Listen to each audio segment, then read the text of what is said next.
بسم اللہ الرحمن الرحیم۔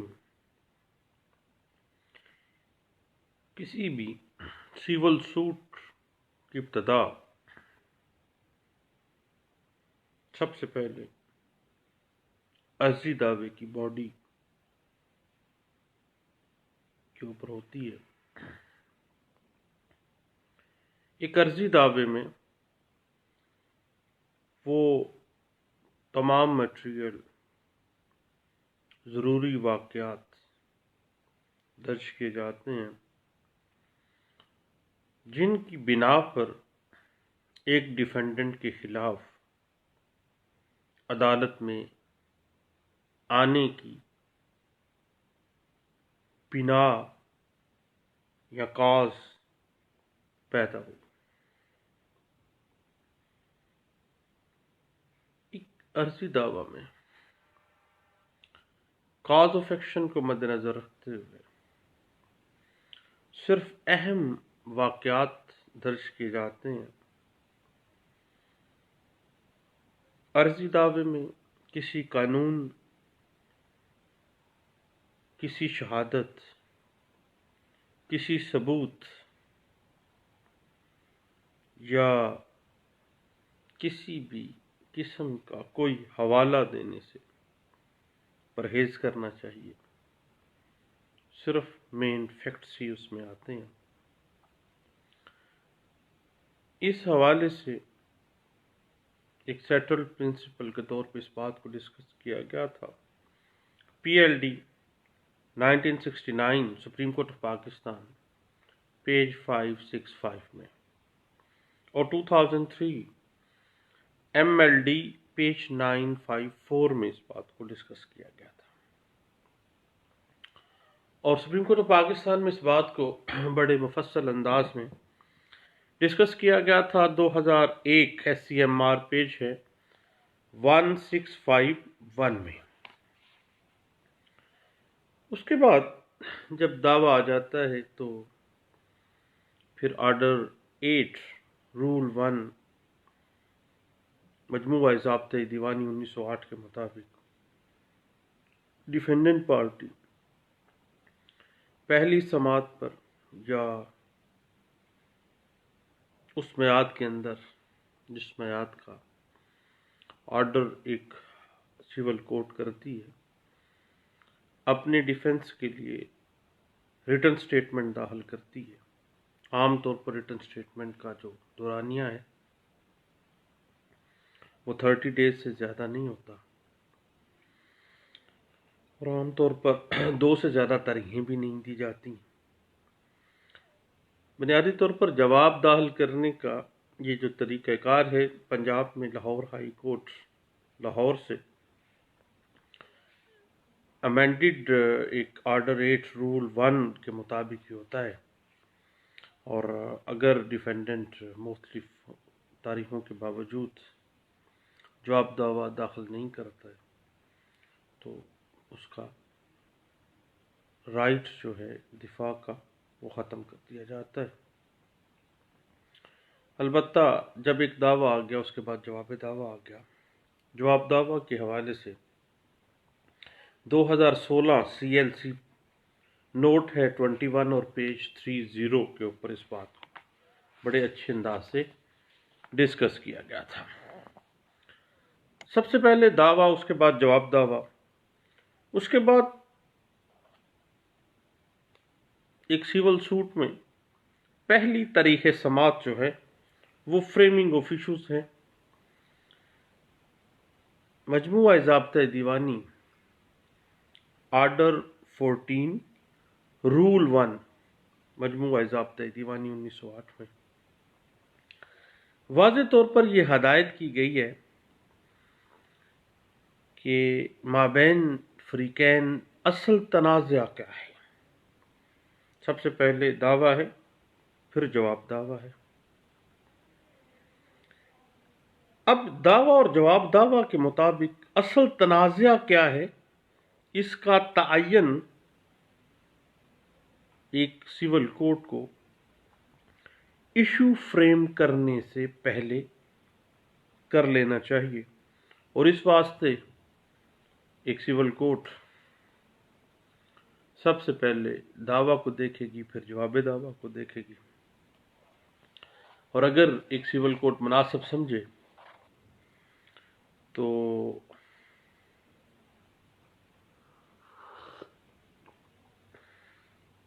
فریقین کے بیانات بھی لے سکتی ہے۔ عدالت کے پاس اختیار ہے کہ اگر کوئی معاملہ دعویٰ اور جواب دعویٰ سے کلیئر نہیں ہو رہا تو فریقین کا بیان لے، تاکہ یہ پتہ چل سکے کہ فریقین کون سے ضروری قانونی یا واقعاتی فیکٹس جو ہیں ان پر اختلاف رکھتے ہیں، تاکہ اس قانونی یا واقعاتی جو اختلاف ہے اس کے مطابق ایشوز کو فریم کیا جا سکے۔ اب یاد رکھیے گا کہ ایشوز جو ہیں، جو تنقیحات ہم عام طور پہ اردو میں اس کو کہتے ہیں، ان اہم نکات دونوں قسم کے قانونی نکات اور واقعاتی نکات، ان دونوں نکات کو حل کرنے کے لیے تنقیحات یعنی ایشوز فریم کیے جاتے ہیں۔ ان بنیادوں پر، ان ایشوز پر، جن ایشوز پر فریقین مقدمہ جو ہے، جو دعویٰ لے کے آیا مدعی اور جس نے جواب دعویٰ دیا مدعا علیہ، دونوں فریقین کا اصل تضاد کیا ہے، کنٹراڈکشن ہے کیا۔ ایشوز میں ایک فریق تو پازیٹیولی زور دیتا ہے اور دوسرا اس سے انکار کر رہا ہوتا ہے۔ اگر ایک سول کورٹ ضروری خیال کرتی ہے کہ کسی ایسے شخص کا بیان لیے بغیر جو عدالت میں حاضر نہیں ہوا ہے، اور یہ بات قطعی صورت پلینٹ سے یا ریٹن سٹیٹمنٹ سے بھی واضح نہیں ہو رہی، اور وہ اہم بندہ عدالت میں حاضر نہیں ہوا، یا بعض اوقات ایسے دستاویزات کا ملاحظہ کیے بغیر جو عدالت میں پیش نہیں کیے گئے ہیں، عدالت کسی اہم نتیجے پر پہنچ نہیں پا رہی ہے، دین ایک سول کورٹ کو چاہیے کہ ایشو فریم کرنے کے لیے دعوے کو ملتوی کرے اور اس شخص کو عدالت میں پیش ہونے کے لیے جس کے بغیر اصل تضاد سامنے نہیں آ رہا، یا اس دستاویز کو جس کو پڑھنے کے بعد، جس کو ملاحظہ کرنے کے بعد عدالت کو ایشو فریمنگ میں معاملہ کلیئر ہو سکتا ہے، عدالت ایسے شخص کو عدالت میں پیش ہونے اور اس دستاویز کو پیش کرنے کا حکم جاری کر سکتی ہے۔ اس کام کے لیے عدالت جو ہے وہ سمن نوٹس کر سکتی ہے، یا کوئی اور طریقہ کار بھی، کسی قسم کا جو ہے وہ کر سکتی ہے۔ اب معاملہ یہ ہے کہ درست، ضروری فریقین کا جو اصل تنازع ہے وہ واضح ہی ایشوز میں ہوگا، کیونکہ سب سے اہم ایک سول ٹرائل میں جو بنیاد ہے، جس طرح ایک مکان کی ایک بنیاد ہوتی ہے، اس طرح ایک پورے سول ٹرائل کی جو بنیاد ہے وہ بنیاد فریمنگ آف ایشوز کے اوپر ڈیپینڈ کرتی ہے۔ پورے کے پورے ایک سول ٹرائل کا انحصار ہی ایشوز کے اوپر ہوتا ہے۔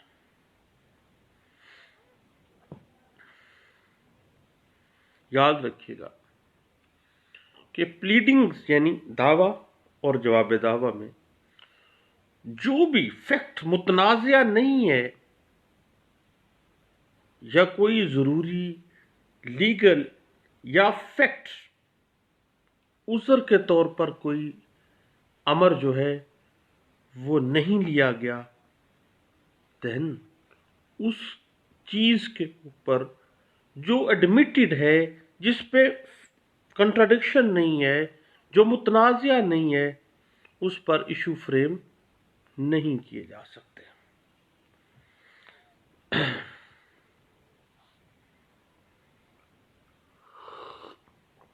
کیونکہ جس تنازع کے اوپر جو ایشو ہے ہی نہیں، اور جس تنازع کے اوپر ایشو فریم نہیں ہوا،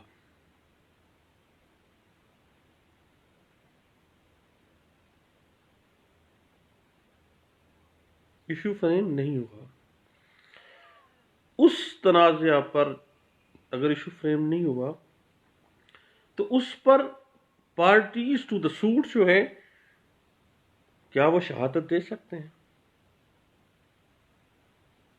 نہ شہادت نہ بحث، کیونکہ وہ تو ایڈمیٹڈ ہے، وہ تو متنازع ہے ہی نہیں ہے. اس کے بعد نہ ہی ڈائلیٹری موقف کے اوپر ڈائلیٹری ایشوز فریم کیے جائیں گے. اس طرح سے آرڈر 14 رول 1 CPC 1908 میں یہ بات واضح کی گئی ہے کہ ایشو فریم کرنے سے پہلے ایک عرضی دعویٰ اور جواب دعویٰ کو بغور دیکھ لیا جائے.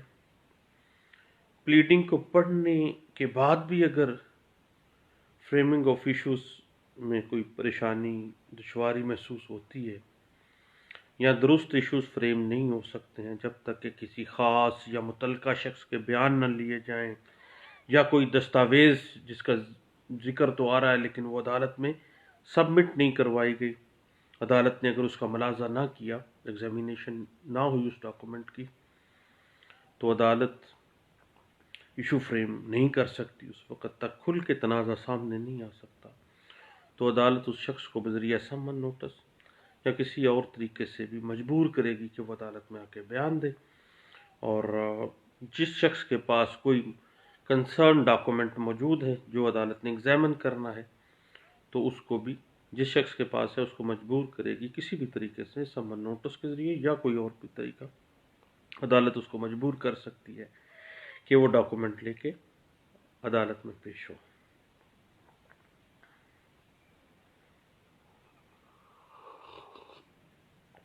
کیونکہ یاد رکھیے گا، آرڈر 14 رول 1 واضح کر دیتا ہے کہ درست اور اصل تنازع کو معلوم کر کے اس اصل تنازع کے مطابق ایشو فریم کرنا ایک سول کورٹ کی ذمہ داری ہے.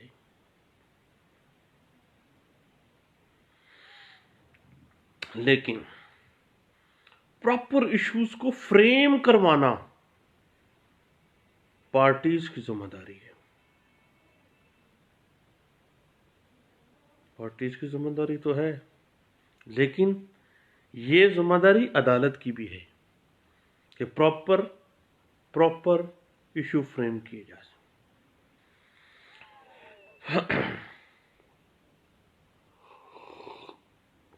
اس کے حوالے سے ایک سول کورٹ جو ہے پلیڈنگز کو پڑھتی ہے، دستاویزات جو ہے اٹیچڈ اس کو ملاحظہ کرتی ہے، پھر جو تنازع ہے اس کے مطابق ایشو فریم کرتی ہے. اور دوسری صورت میں، غلط ایشو فریم ہونے کی صورت میں عدالت یہ نہیں کہہ سکتی ہے، بعد میں جج صاحب یہ نہیں کہہ سکتے کہ پارٹیز نے درست ایشو فریم کرنے میں عدالت کی مدد نہیں کی. پارٹیز کی ذمہ داری تو ہے، لیکن بھیا عدالت کی ذمہ داری بھی ہے.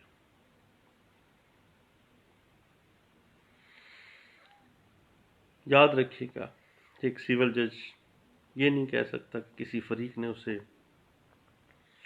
فلاں ایشو جو تھا اس کے بارے میں یاد نہیں کروایا تھا، بعد میں یاد آیا ہے.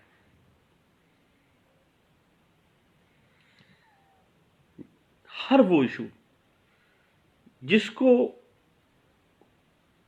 واضح کرنا ضروری ہے. عدالت کی ذمہ داری میں ہے کہ وہ خود پلیڈنگز کو دیکھے، اصل تنازع کے مطابق ضروری اور مناسب اور درست جو ایشوز ہیں وہ فریم کرے. ایشوز عام طور پر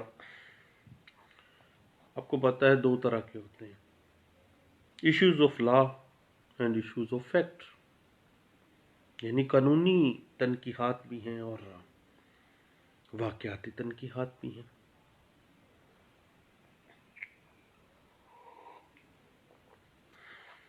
میرے ایک دوست لکھ رہے ہیں کہ کوشچن آنسر کا سیشن بھی رکھیں. بھیا یہ کوئی لیکچر نہیں ہے، جسٹ ایک گپ شپ ہے، ایک گپ شپ ہے. گپ شپ سے آگے نتھنگ ایلس. لیکچر کا لفظ یوٹیوب میں نے صرف اس وجہ سے استعمال کیا تاکہ ٹاپک کو سرچ کرنے میں آسانی ہو. ادروائز میں کوئی لیکچرر نہیں ہوں، آپ کوئی اسٹوڈنٹ نہیں ہے، بلکہ ہم ایک دوسرے کے ساتھ قانونی ٹاپک پر صرف اور صرف گوزپ لگاتے ہیں، گپ شپ کرتے ہیں، اس کے علاوہ نتھنگ ایلس، اور کوئی موٹیو بھی نہیں ہے. ہاں اب اصل ایشو کی طرف آتے ہیں. جی ایشوز ہیں 2 قسم کے، issues of law, issues of fact. اور جہاں ایک ہی دعوے میں قانونی اور واقعاتی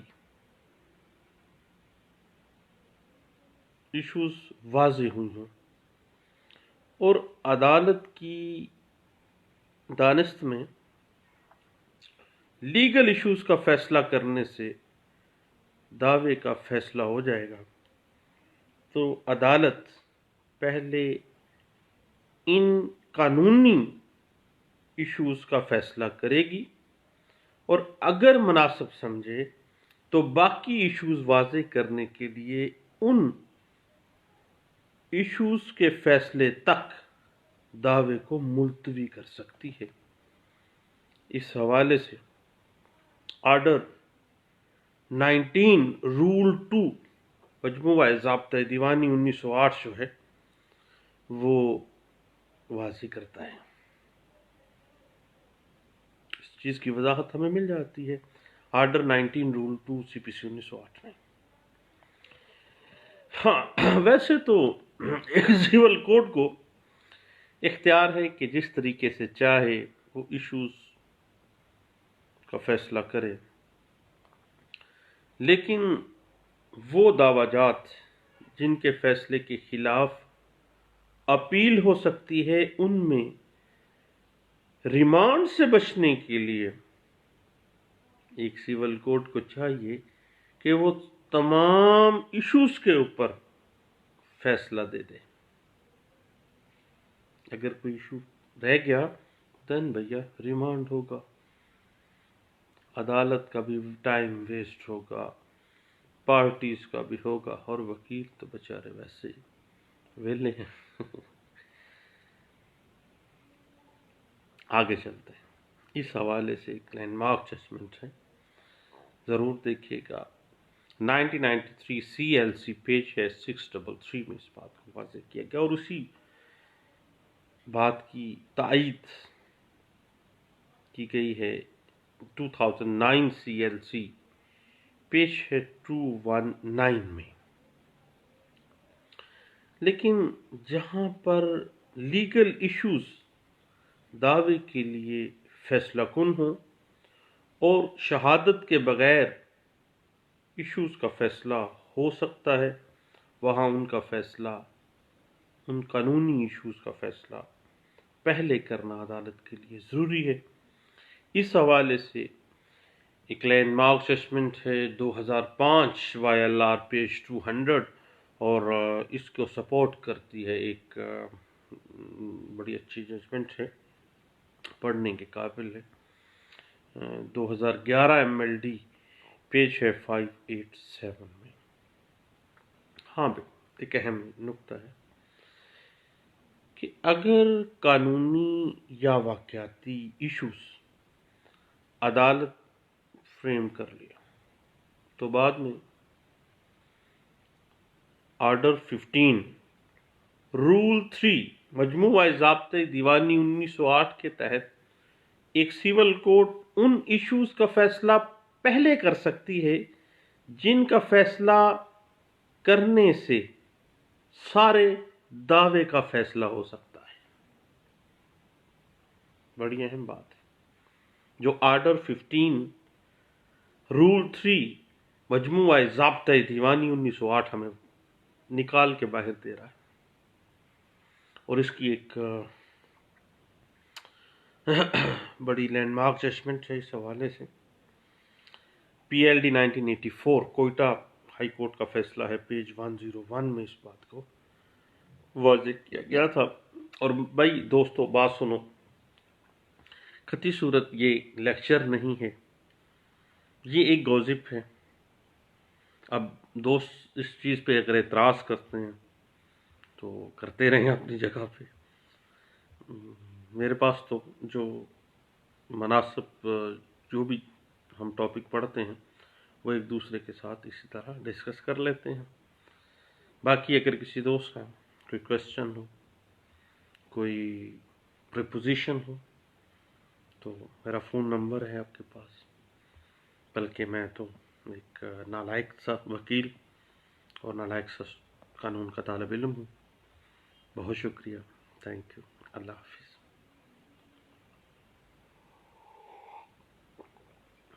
تھینک یو۔